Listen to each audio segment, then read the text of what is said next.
So we've spent the last week at a business owners conference learning. And so I'm really curious from you. There was a lot of really wonderful, great speakers that were there. But if you could share like one thing that stood out to you, that maybe was a new belief or a new idea that you had from this week, what would that be?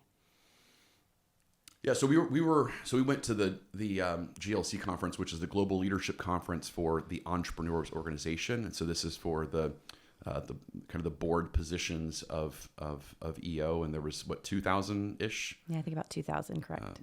Business owners there. So this organization, it's called Entrepreneurs Organization. I've been a member of it for the last 14 years now, and this year I'm in a board position, and so this is for these board members to all come together. We were in Hawaii, and to learn how to be the best board member that we can, to give back and to serve this great organization that, of course, serves us as entrepreneurs and business owners. And so we had great speakers. So we had Guy Kawasaki, which was there, and I would say, from him, to rattle it off from him, one of the big things that stood out from him is he talks about this idea of you don't have to be perfect to get started. You just need to get started, which I think is important. I think a lot of people they spend too much time kind of getting ready to sell versus just start selling, just start getting out there and start doing something versus kind of too much planning, which I think is important to do. And then another person that stood out was Marcus Lemonis.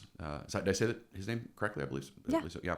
So from The Prophet, you and I have watched The Prophet many times, and he was very vulnerable with us. He shared some great vulnerabilities with us about his own kind of mental toughness struggles that he deals with, which was interesting to hear because it's Marcus Lemonis. I mean, he's just this powerhouse business owner and business leader, and he himself struggles with anxiety and different things that business owners. We also learned, I thought this was pretty fascinating, learned that I didn't know this, that half of all business owners or entrepreneurs are twice as likely to have kind of deal with depression or even suicidal thoughts than non-entrepreneurs because of kind of the atlas weight of their shoulders on their shoulders, which is pretty interesting.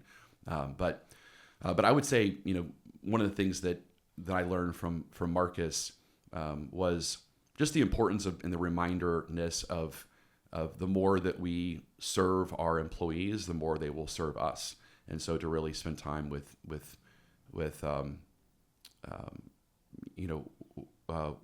what are each of our employees, what are they looking for out of their time with our organization, and what are they trying to accomplish, and who are they trying to become, and how can we help them fulfill that during that time they're with us, which of course goes along with the whole Zig Ziglar quote of helping people get what they want. You can always get what you want.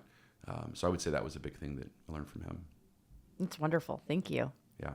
I thought that would be important to share. Mm-hmm. Yeah. And I agree with going back to what you said about Guy Kawasaki, which was really, really fun to watch him, is hearing about the what you talked about them getting started and just going for it. And there were a lot of questions that came up about that. I mean, people asking, but we live in a cancel culture. Like maybe that worked back when you started your career, but it doesn't work today, which are things that we hear as well too. Like, oh, that worked, 10 years ago, 20 years ago. It's totally different today. And I loved how he came back with, no, the only way to get where you really want to be is to jump in and try. Mm-hmm. And you're not going to be perfect, and it's not going to be great. And but you keep going, and that's the pathway to your greatness and to figuring out exactly who you are. You're as a sales professional, who you are as a business owner, how you are as a leader is by jumping in and giving it your best. And then you adjust, and then you adjust, and then you adjust, and you keep going. But if you don't jump in there because you're so afraid of being embarrassed, you're so afraid of being canceled, you're so afraid of the comment section, you'll never actually get there, which I thought was really powerful, I think, for everyone in the room to hear. Really powerful.